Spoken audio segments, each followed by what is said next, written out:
Tales of Asgard.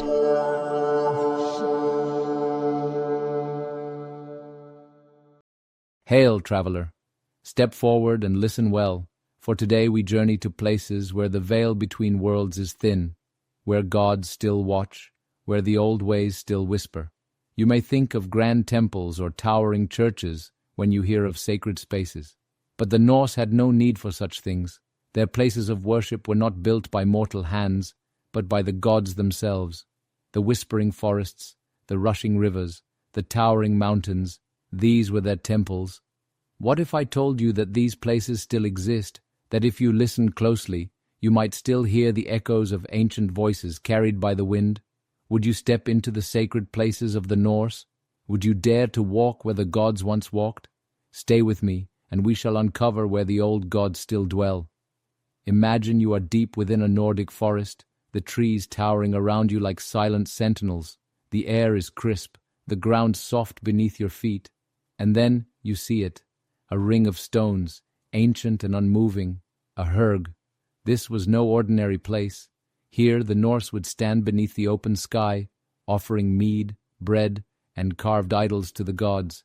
Perhaps a warrior knelt here once, praying for victory. Perhaps a farmer stood here, seeking Thor's blessing for a bountiful harvest. And now, centuries later, you stand in the same place. Do you feel it? The presence of something greater? The gods may be silent, but their echoes remain. There were places in the Norse world where no blood could be spilled, where no man dared raise a weapon. To step within their borders was to step into the presence of the divine. These were called sacred enclosures, where offerings were left, where prayers were whispered, where the presence of the gods was so strong that even the fiercest warrior would bow his head. Some were marked by wooden fences, others simply by great stones or runes carved into the earth. But once you crossed that invisible threshold, you were no longer in the world of men. You were in a space between worlds. Would you step inside? Would you kneel before the gods and speak their names? Even now, still exist. Perhaps there is one hidden near you, waiting for the right soul to seek it out. There is something ancient about a deep, untouched forest, the kind where the wind moves through the trees like a voice, where the light filters through the leaves just right, making the air feel thick with something unseen. The Norse knew this feeling well. To them, some forests were not merely trees, but temples, sacred groves where the gods were closest, where spirits walked unseen, where the earth pulsed with divine power. The gods did not need golden halls or marble statues. They lived in the roots of the trees, in the rustling of the leaves, in the stillness of the air.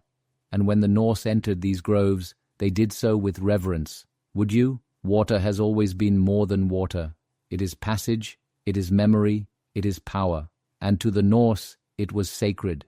The great well of Hörgar, where the Norns wove the fate of gods and men. The rivers that carried warriors to their final rest. The lakes where offerings were thrown, gifts to spirits unseen. Even now, there are places where the water remembers.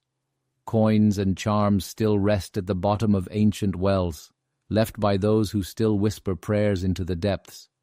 Would you drink from such a well, knowing it might carry the weight of fate itself? High above the world, where the air is thin and the land stretches endlessly below, the gods sat upon their thrones. The Norse saw the mountains as places of power, where Thor's hammer struck the earth, where Odin's ravens flew closest to the heavens. To climb such a peak was to step closer to the divine, to feel the vastness of the world, to understand how small we truly are. Many still make these journeys.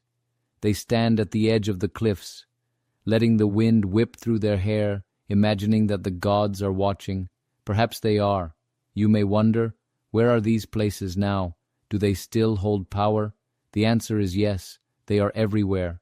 The old Hörgar are gone, but new ones are built in hidden groves.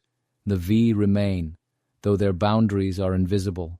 The forests, the rivers, the mountains, they still call to those who listen. Modern Norse pagans still gather, still whisper their prayers, still leave offerings in places where the gods might hear. and even those who do not follow the old ways can feel it, the pull of a place that feels different. Have you ever stood in such a place? Have you ever felt the weight of something greater, the presence of something unseen? Perhaps you too have walked through a sacred space without even knowing. And if you find such a place again, what will you do? The sacred spaces of the Norse were never about buildings or walls. They were about the land itself, about places where the gods and spirits were near. And those places still exist, waiting for those who seek them.